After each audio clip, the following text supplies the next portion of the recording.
हम एक बेहद खूबसूरत पृथ्वी पर रहते हैं।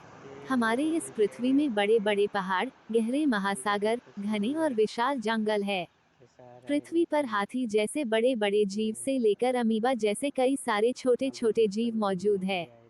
और हम इंसान इस खूबसूरत पृथ्वी का एक हिस्सा है। पृथ्वी का हर हिस्सा वैसे तो एक दूसरे से संबंधित है, लेकिन हर हिस्से की अपनी एक अलग खासियत है। पृथ्वी के अलग अलग हिस्सों में न सिर्फ तापमान का फर्क है, बल्कि वहाँ की वनस्पतियाँ भी अलग अलग होती हैं। आज हम जिस पृथ्वी पर रहते हैं, यहाँ पर बड़े बड़े बिल्डिंग, शॉपिंग मॉल्स, इमारतें बनी हुई है। लेकिन हमारी पृथ्वी हमेशा से ही ऐसी नहीं थी। एक वक्त ऐसा भी था जब इस पृथ्वी पर जीवन का नामो निशान नहीं था। इंसान तो इंसान, इस पृथ्वी पर कोई जानवर भी नहीं था। लेकिन वक्त के साथ धीरे धीरे पृथ्वी पर जीवों का जन्म हुआ। और फिर समय बीतता गया और पृथ्वी भी वक्त के साथ बदलती गई। कई सारे जीवों का जन्म हुआ तो कई सारे जीवों का नामो निशान मिट गया। लेकिन पृथ्वी अपनी गति पर चलती रही।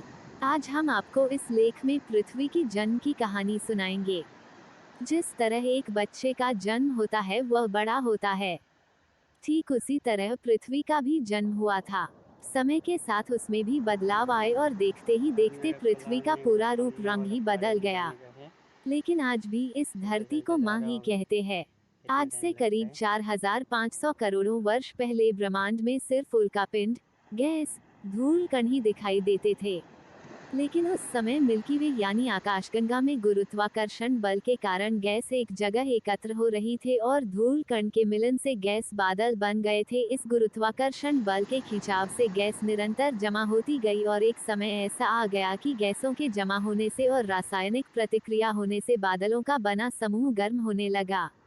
यह इतना ज्यादा गर्म हो गया कि इससे आग बाहर निकलने लगी। गुरुत्वाकर्षण बल के कारण धूल कण और गैस ने गोलाकार रूप धारण कर लिया था। गुरुत्वाकर्षण बल के खिंचाव से मिले धूल कण और गैस से बनी ब्रह्मांड की वस्तु वही है जिसे हम हर सुबह सबसे पहले देखते हैं, यानी कि सूरज। जब सूरज बना था तब उस समय ब्रह्मांड में उल्कापिंड एक दूसरे से टकराते रहते थे। ऐसे ही एक बार एक बड़ा सा उल्कापिंड सूरज से टकराया तो सूरज का एक हिस्सा टूटकर उससे अलग हो गया। सूरज का हिस्सा होने के कारण ये बिल्कुल गर्म था और सूरज की तरह इसमें भी गुरुत्वाकर्षण बल था।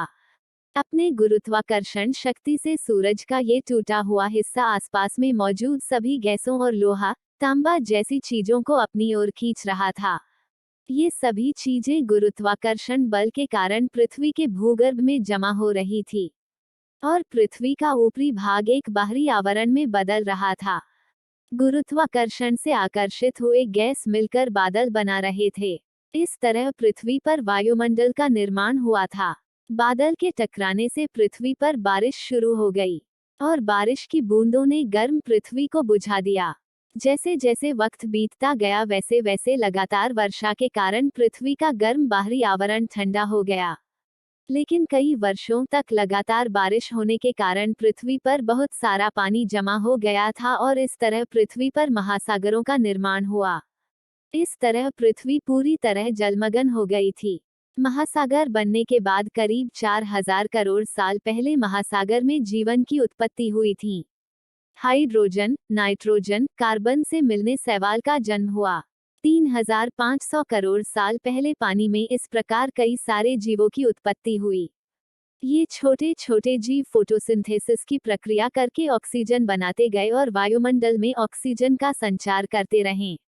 वायुमंडल में ऑक्सीजन का संचार होने से अन्य गैसों की मात्रा वायुमंडल से कम हो गई और ऑक्सीजन की मात्रा ज्यादा हो गई, जिसके कारण समुद्र तल में अन्य जीवों का जन्म होने लगा। सबसे पहले समुद्र में एक ऐसी मछली का जन्म हुआ जिसे हम आज जेलीफिश के नाम से जानते हैं। इस बिना हड्डी वाली मछली की उत्पत्ति कई हजार करोड़ साल पहले हुआ था।